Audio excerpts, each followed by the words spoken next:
So we're just on to part 3 of making the ragu, and we're also making the white sauce as well. So let's come back to me. We've got on the pan here, we've got the ragu, we've got the pasta in the fridge chilling, and we're now just going to make on the roux sauce to go with this one. I'm just going to move everything so you can see from there. Fabulous. So we're on part 3 of making it this now. So we've got the ragu sauce, so you can see there, just nicely making up there, thickening up there. Our reduction sauce there done. We've got the pasta now chilling in the fridge, and we're going to make the bechamel sauce. So we've got here equal quantities of fat and flour going to be going into it. We've got fat first of all, so equal quantities of fat and flour ready to mix together, and we're going to got our milk ready to go into that as well. So currently there is the 30 grams of, on the recipe card, it's 30 grams of fat, 30 grams of flour. I've doubled this up, so we've got 60 grams of fat, 60 grams of flour, and we're going to have the milk there ready to go in there. You could use a liquid water. So onto the heat that goes. Now we're using it, like I said before, we're using the roux method to make this one, not the all-in-one method, not the blended, but the roux method. So 3 different methods, and we want to go for a fairly thick consistency here. Now this is down to what we said before, down to the starch. So we talked about the protein in the flour. Flour is brilliant. Think of #FiberFebruary. So we talked about protein. We're now talking about the starch element of the flour and how that can thicken. So the protein element was great for being able to create a stretchy long pasta. The good combination of the gliadin and the gluten in there, that is great. And the gluten takes on both those properties with those combined proteins, and it takes up both the plasticity and the elasticity to give ourselves a really nice stretchy pasta. Now, to start this roux, we've got our fat here in the pan, and that is just melting off there. And we've got equal quantities of flour ready to go in. So the flour we're going to need to put in this one is 60 grams. So let me just grab the bowl there of 60 grams of flour. Now, how much is 60 grams of flour? If you're using, you haven't got scales at home, that's fine. We can use a spoon. So I've got spoons. Let's measure out this one. So we've already measured out the butter, which is in there, and it's melting the fat. You can use a dairy-free alternative. We're using dairy-free plant-based alternatives, but you can use dairy otherwise. And the flour, like I say, you can use gluten-free flour if you want to with this one. We're using a gluten flour with this one, but you can use gluten-free if you wanted to. Okay, let's go with this one. So we want 60, because I put 60 grams, equal quantities. You can put 30 of both, which is on the recipe card. So 60, 2 spoonfuls should give us, there we are. Oh, nice. 3 for me, 3 spoonfuls of flour in there to give me the right amount of flour into that one. So there we got our flour ready to go in. The butter has melted. Now you don't want the butter to burn. If the butter starts to burn, you've got a different sort of sauce altogether. And that's like a burn rosette, like I said, nutty, buttery one. It's like a brown sauce. So we don't want that to burn. The butter is just melted away in the pan there. Now into that, I'm now going to put it into, so I've taken it off the heat. So you're in charge of the heat. You can just remove it from the heat at any point. Don't be worried by the heat. Don't let it spit. If you think it's going to spit and it's too hot, turn it down and remove it. Okay. So my flour is now going to go into this. So I've got my flour, equal quantities of butter and flour. In they go, and I'm going to stir this together off the heat for the moment, just to combine it into what we call a roux. Okay. So this is like a sort of paste, almost like a thick paste that's just going to stick into the sides there. Can you see that one on there? Hopefully you can see that one. I'll just hold that one up to the camera so you can see. There we go. So we're looking at a little bit of a paste there. And that's what we want to do. It'll just come off the sides of the pan. It's just coming away. So that's our paste. Now, what's going to happen to the starch? If you can remember, the starch is going to, when we put the liquid in, what's going to happen? Can you remember? Just put it in the comments there. What's going to happen to that starch when we start to add the liquid to it? Remember? Who's going to be quickest off the mark? Yes, it's going to burst. So first of all, it's going to do something. It's going to absorb that liquid, and as it does so, remember, starch is like those long chains of necklaces with beads on it, and then all the sugars, and it's a polysaccharide. It's a complex sugar starch, non-starch polysaccharide. So you can also get, but we're going to be looking at starch here. But this is long chain sugars in the necklaces. And what's happening? Those necklaces, as you heat them up, they're going to become further and further apart. They're going to unwind. They're going to absorb water. As they begin to absorb water, they're going to start to get bigger and bigger. They're going to expand, and then all of a sudden, you're absolutely right, they're going to burst. And that's when we're going to have our thickened, beautiful, creamy sauce. So I'm now going to start adding my liquids to this one. So I've set on there around 125 ml of liquid into there to start with. And I'm just going to gradually bring this one together. Now, adding the liquid, like I said, will change the viscosity, change the thickness of what you're making. And remember, there are 3 types of viscosity that when we're talking about sauces. Can we remember what those viscosities were? Can you tell me again? Can you remind me what those different viscosities were? Anyone? Who's going to be quick off the mark? Can you remember those 3 different types of viscosity? That's the 3 thicknesses of a sauce. So that's important that you keep stirring this while I'm doing this one. I'm going to keep stirring it. Can you remember what the viscosities were? What the thicknesses were? What was one of the thicknesses? Give me one of the thicknesses. Pouring. Yeah, pouring and coating. Yeah. So we've got pouring and coating are 2 of them. Pouring, an example of a pouring one might be a gravy, a liquidy gravy. A coating might be something we said like a ketchup. And then we've got a binding sauce. Now, binding sauce has got that weird name that sounds like, what sort of animal does it sound like? Who's going to get quickest off there? Sticking sauce, yeah. What's the proper name for a sticking sauce sound like? Can anyone remember? I'll tell you. Sounds like a panda. It's a panada sauce. Now, you have a look at this now. That is way too thick. It's actually literally sticking my spoon into there. Can you see that one? That is way too thick and it's way too lumpy. So it started to burst, but it's not. We need to add a little bit more to this. So I'm going to add another 125 millilitres to that one. I'm going to stir this together. And we want a thick sauce, but we don't want it quite.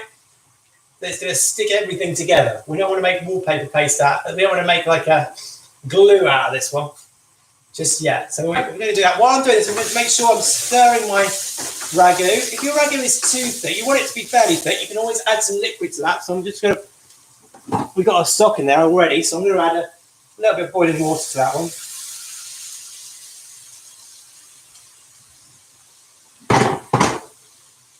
This is our reduction sauce. So we've got different sauces going on here. This is our tomato reduction sauce there. So we've been reducing down. And what we do is we reduce the other one. Well, that's, stir them both now. Do them both. While that's reducing down, what's happening is with the reduction sauce, different things are going on. We're reducing that down. We're concentrating the flavour with the tomatoes and the onions and the garlic and the stock and everything. We're concentrating that down. That's what reduction sauce is all about. It's concentration. Reduction is about reducing the amount of water and concentrating the flavours. So that's got lots of it in there. But I'm just going to add a little bit more in there just so we can. That's almost like it's getting a bit too thick in there.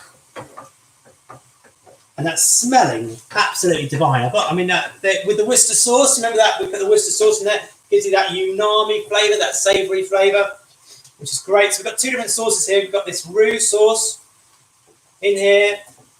And I'm going to keep stirring it until it's smooth. If it's not smooth, just keep stirring it and it will become a lovely smooth sauce. We want all of those starch to burst in the roux sauce. And don't forget, we're using flour, both flour in our pasta, in our pasta sauce here, in our bechamel sauce, and we're using flour in our pasta. And that's all about hashtag 5 of February. There we go. So I've got a beautiful, now that's more like it. Now I could add some more if I wanted a pouring sauce. But I can have, if I show you now, we've got a beautiful, smooth, creamy sauce. That's the sort of sauce you want to be looking for. Look at that. If I put that on the back of my spoon, you see how that's just coating my spoon beautifully. That's wonderful. If it's a little thick, you can just add a little bit more, but make sure you stir it through. There we are. See that beautiful sauce? I'm going to add a little bit more in mine. I'm just going to stir that through. Creamy white sauce. If you want to show me how you're doing on your cameras, feel free to just very quickly show me your cameras if you want to. Either your reduction sauce or your roux sauce. I don't mind. Your roux white bechamel sauce, which we're coming together now. We're going to add some cheese to that in a bit.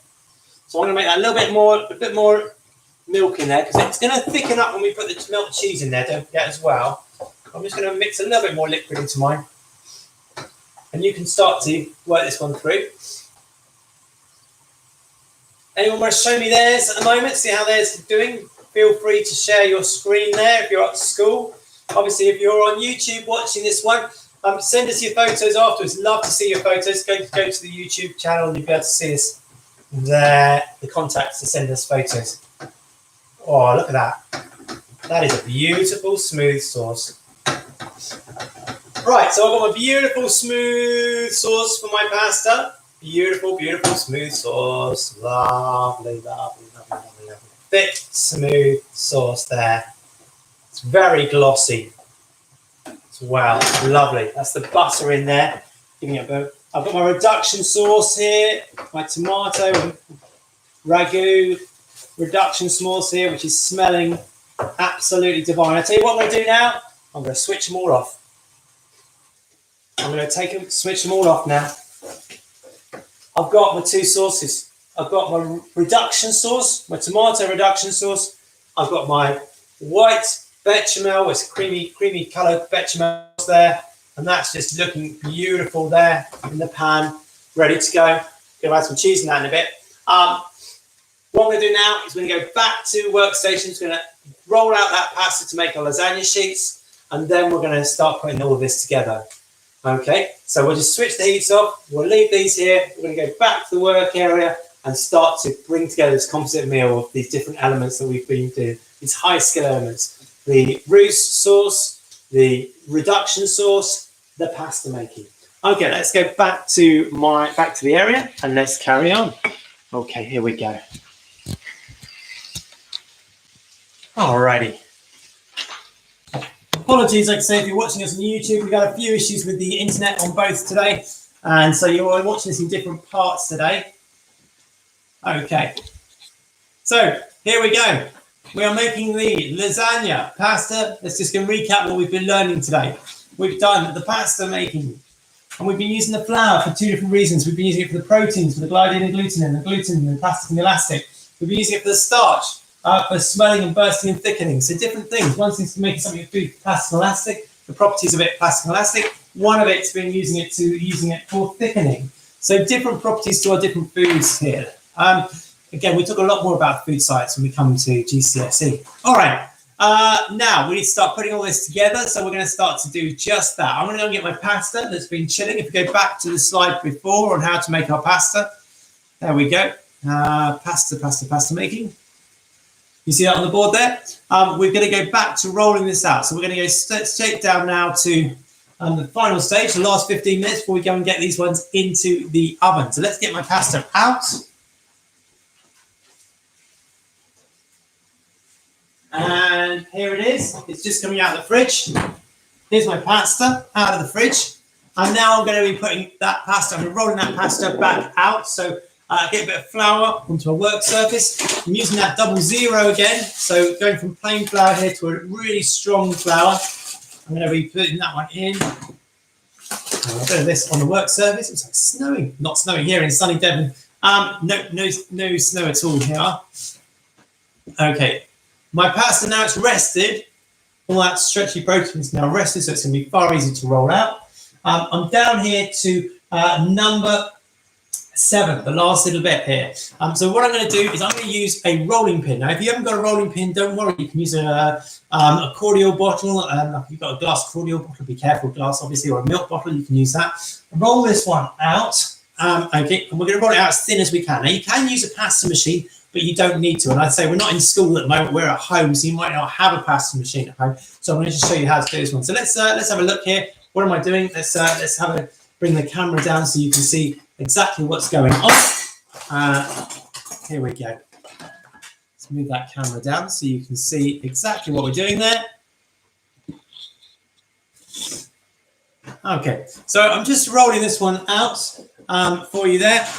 So you can see I'm just literally rolling this one out into as thin as I possibly can. Now, by using a rolling pin and a knife, I can actually make lots of different types of pasta. I can actually make a tagliatelle. I can make those pappardelle. We were talking about different pastas, different thicknesses, making different ones. I want to roll this out as thin as I possibly can. Now, the advantages of a pasta machine is you've actually got 2 rolling pins rolling past each other.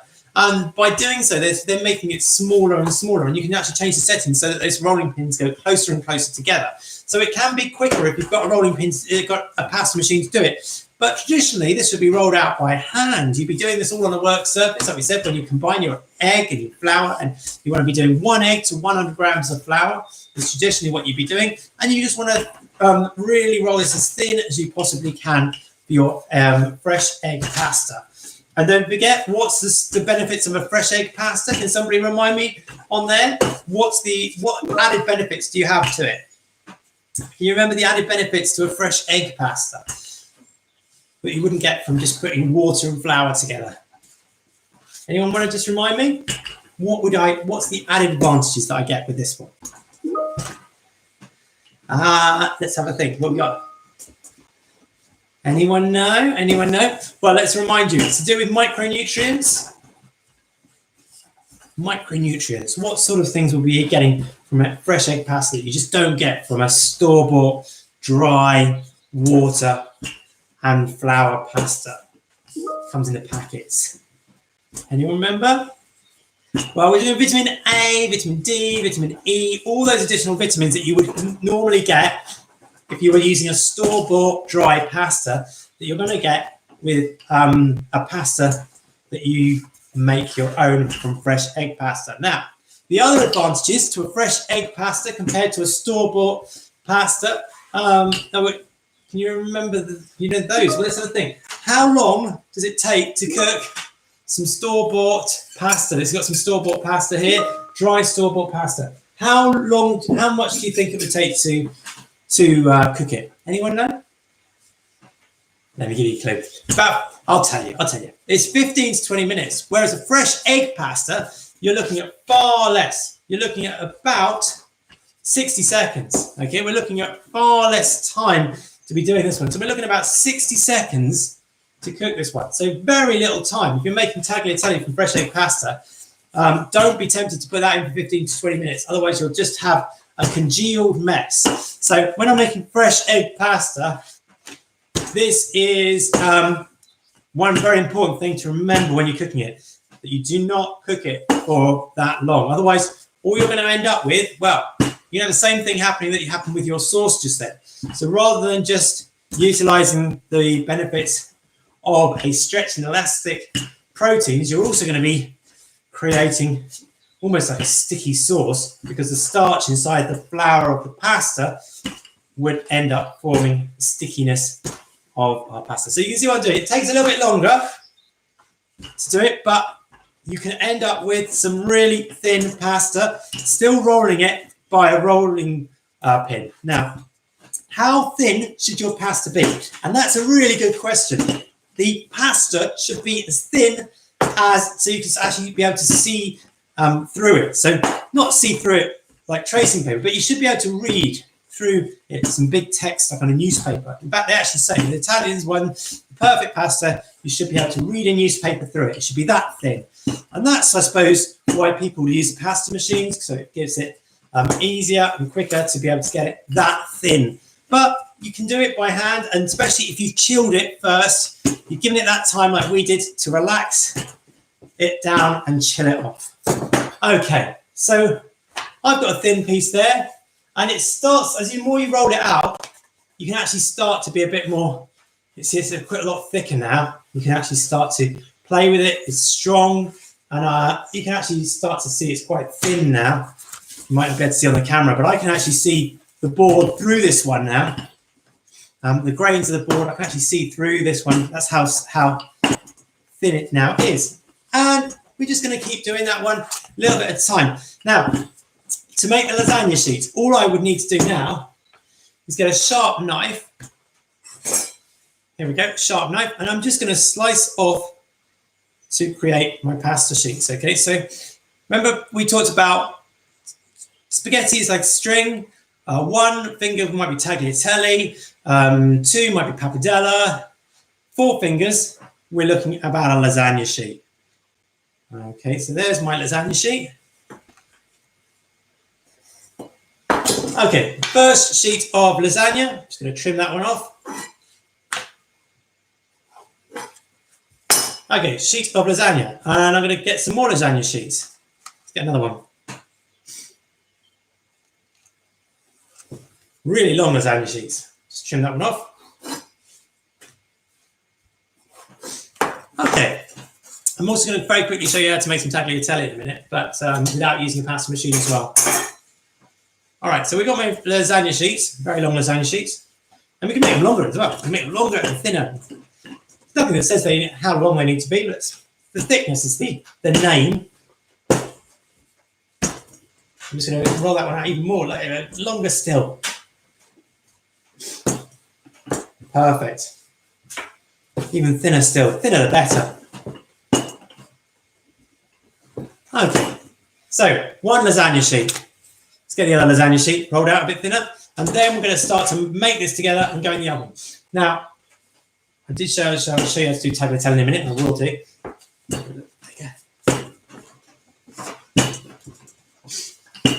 There we go. Lasagna sheets. Right, now let's get our tray. Now, again, doesn't matter if you're using a large one.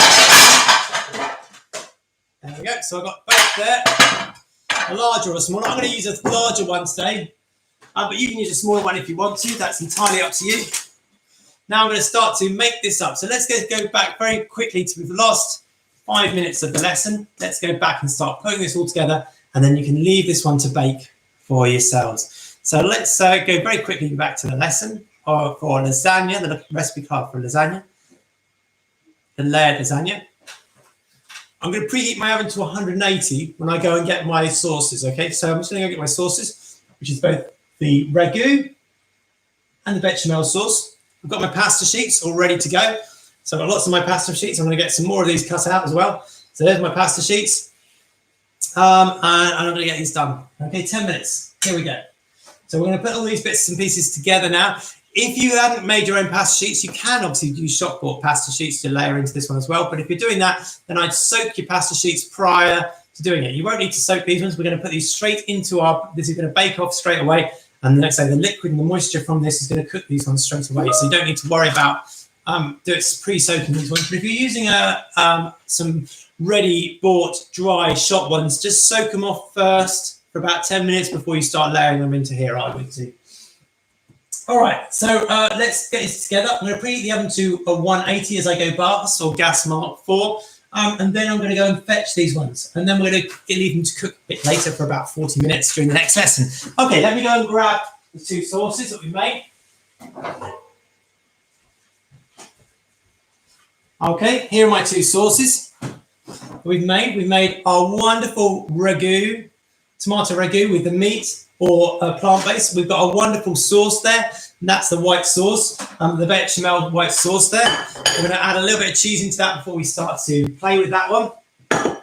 Okay, and we're going to start to layer this one all up. So here's my tray, my baking tray, my baking dish.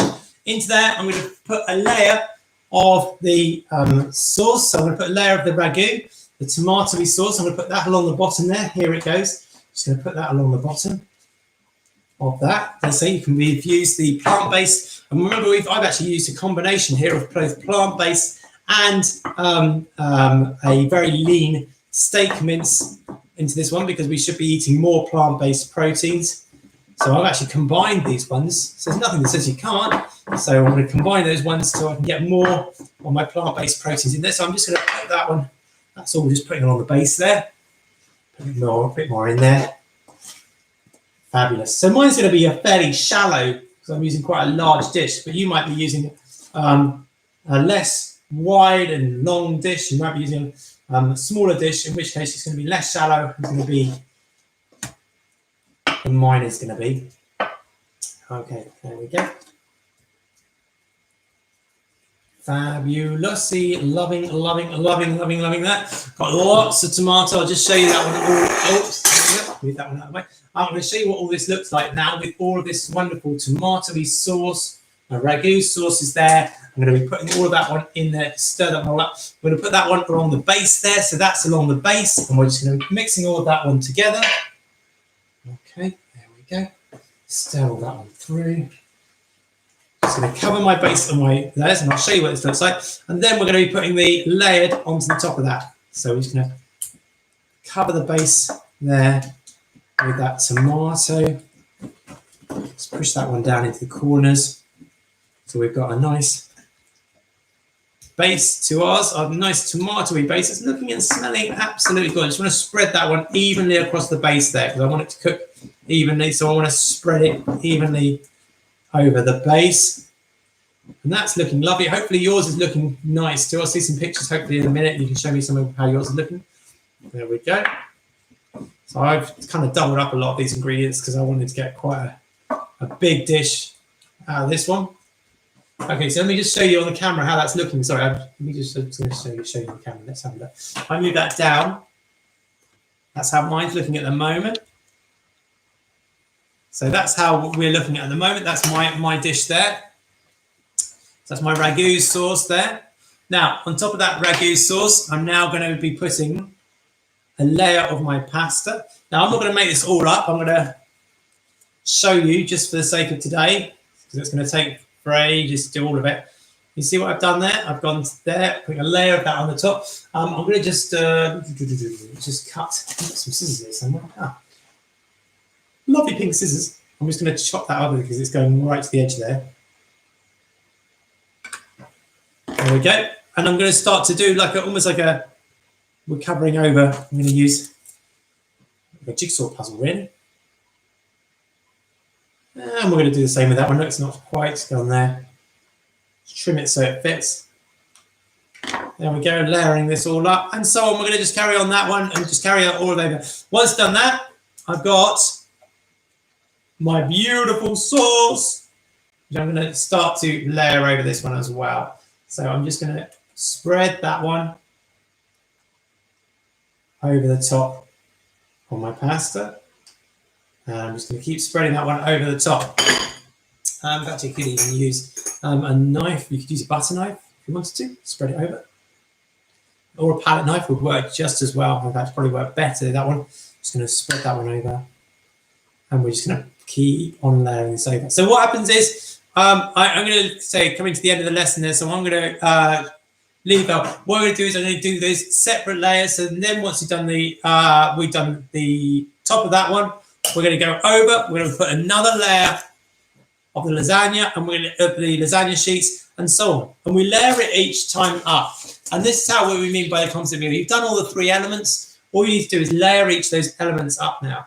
So we do the meat, we do the pasta, we do the white sauce, we do the pasta, we do the meat, we do the pasta, we do the white sauce. End up, depending on how much you've made, you might have doubled up like me, you might have just done separate ones. Depending on how much you make, end up finishing off with a bechamel, okay? And then sprinkling over your cheese. So you need your cheese grater, get your cheese, whether that's a dairy alternative or a dairy cheese. You're going to grate that over the top, and then it's going to go straight into the oven. And that's going to go into the oven for 45 minutes, depending on how large. If it's a large one like this one, if it's a large, big dish like that, we're going to say 45 minutes for that one. If it's a smaller half dish, so if it's a smaller one, say it's like this sort of size, then you'll probably be looking at, again, halving the time. So about 20 to 25 minutes for that size dish, depending on what size dish you've gone for today.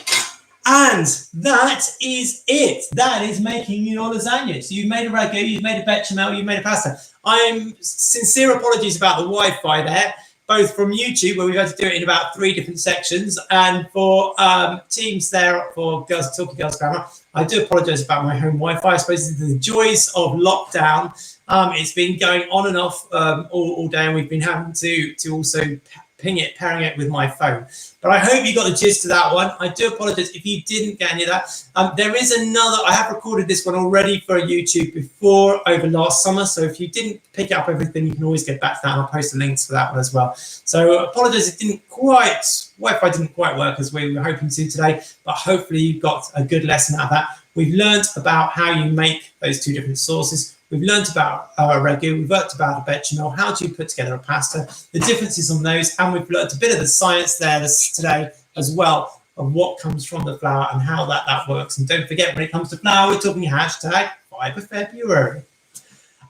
I hope you've enjoyed that lesson today. Thank you very much for your time today. And I'd love to see the pictures of what your food looks like when it's turned out. You can either email those to me if you're on YouTube, or you can send those to me and put it on our chat and keep going down our chat with all the different pictures of how yours looks. Thank you very much for joining me today. Have a lovely rest of the day. Have a lovely weekend, and we'll see you again next week. How long do we put it into the oven for? Questions there, good questions. If it's a large one like this one, you're looking at about 40 to 45 minutes. If it's a smaller dish like this one, you're looking at 20 to 25 minutes for that size one. Any other questions before I go? No? Okay, have a lovely weekend, and I will see you next week. Thank you very much, everybody. Goodbye. Thank you. Thank you. Bye, everybody.